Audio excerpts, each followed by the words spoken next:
kembali bertemu dengan saya, Belda Ramayana Silalahi dengan NIM 190306036 dari kelas Peternakan C. Nah, hari ini saya akan melakukan praktikum tentang telur. Yang saya bahas itu adalah mengenai tentang apa itu struktur telur, bagaimana struktur telur, dan apa perbedaan dari telur fertil dan telur infertil. Nah, jangan tunggu lama-lama lagi, mari kita eksekusi.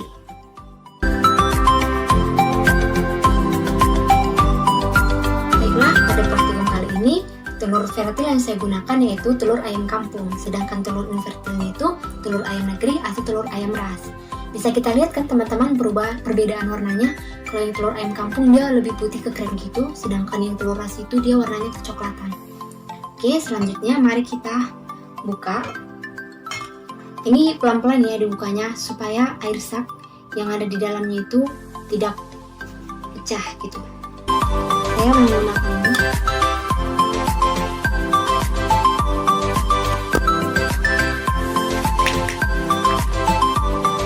Oke, yang ini yang saya buka telur ayam ras ya teman-teman.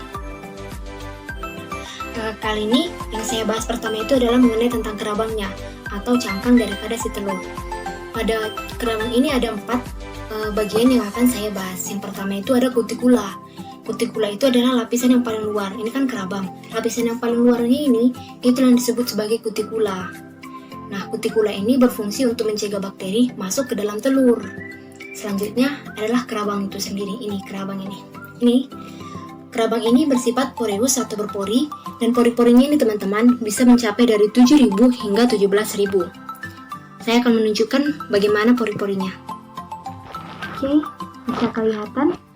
Ini yang titik-titik itu dia, yang kayak titik-titik.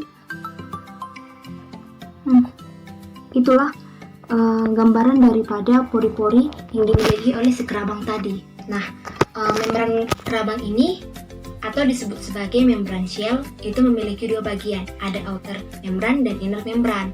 Kalau yang outer itu dia berhubungan dengan kerabang atau bagian luar, sedangkan yang inner membran dia itu langsung berhubungan ke bagian dalam atau ke bagian telur. Bisa saya tunjukkan, ini dari yang ini saja, telur ayam kampung yang tadi saya buka tetapi tidak rapi. Inilah dia bagian outer membran, sedangkan yang innernya, bagian dalamnya yang ini, yang putih ini. Kita sering kan waktu kecil membuka-buka telur. Nah, ini sebenarnya bagian dalam yang langsung berhubungan dengan telur bagian dalam. Nih, bisa kelihatan kan teman-teman? Nih. Oke, selanjutnya yaitu air sak. Nah, jika kita membuka cangkang telur, kita sering melihat di bagian tumpul pada telur tersebut ada dia seperti rongga udara. Ini dia bagian dalam. Bisa dilihat ya, dia itu kayak bagian menggelembung gitu loh di bagian tengah ini, paling ujung.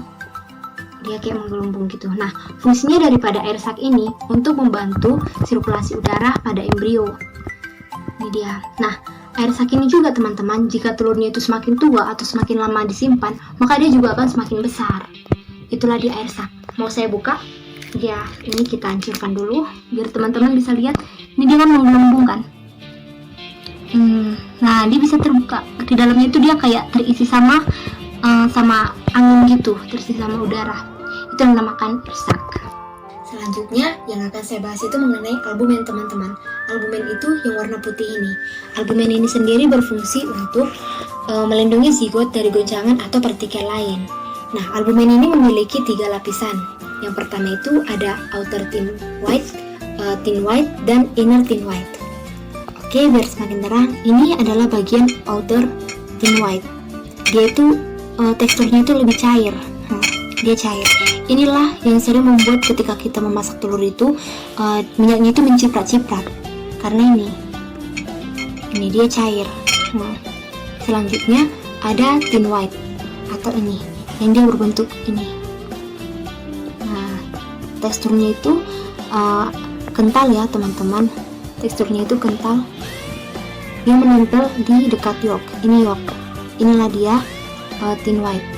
Selanjutnya itu ada inner thin white, yaitu albumen yang terletak di bagian tengah yolk.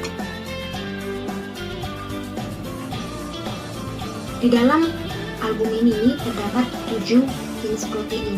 Yang pertama itu ada albumin, ada ovoglobulin, ovokonalbumin, ovomucin, ovomukoid, lysozin, dan ovalbumin. Nah, yang keempat itu bagiannya itu ada kalaza. Inilah kalaza teman-teman, tali penggantung atau yang kayak serabut-serabut gitu dia. Ini nampak nggak?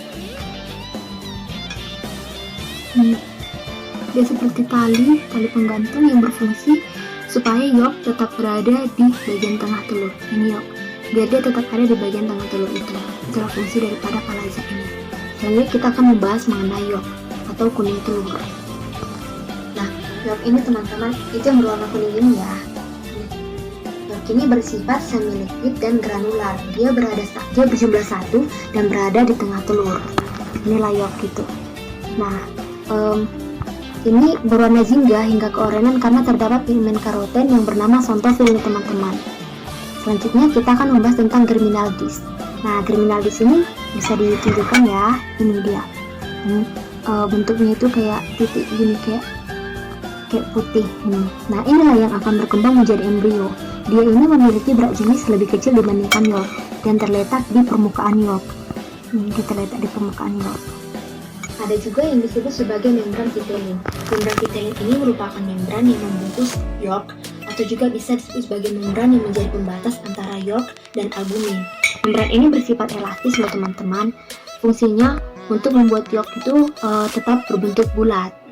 Inilah dia. Nah, bagian yang membungkus daripada yolk ini itulah dia membran vitelin. Kita akan membahas mengenai perbedaan antara telur fertil dan telur infertil. Germinal disc-nya. Kalau yang dia ayam ras dia cuma titik. Yang infertil dia kayak hanya titik putih. Kelihatan nggak?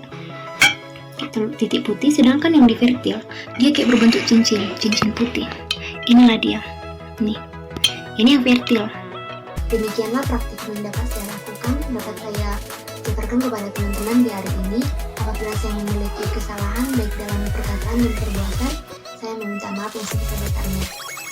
Cukup sekian dan terima kasih. Sampai berjumpa di praktikum selanjutnya.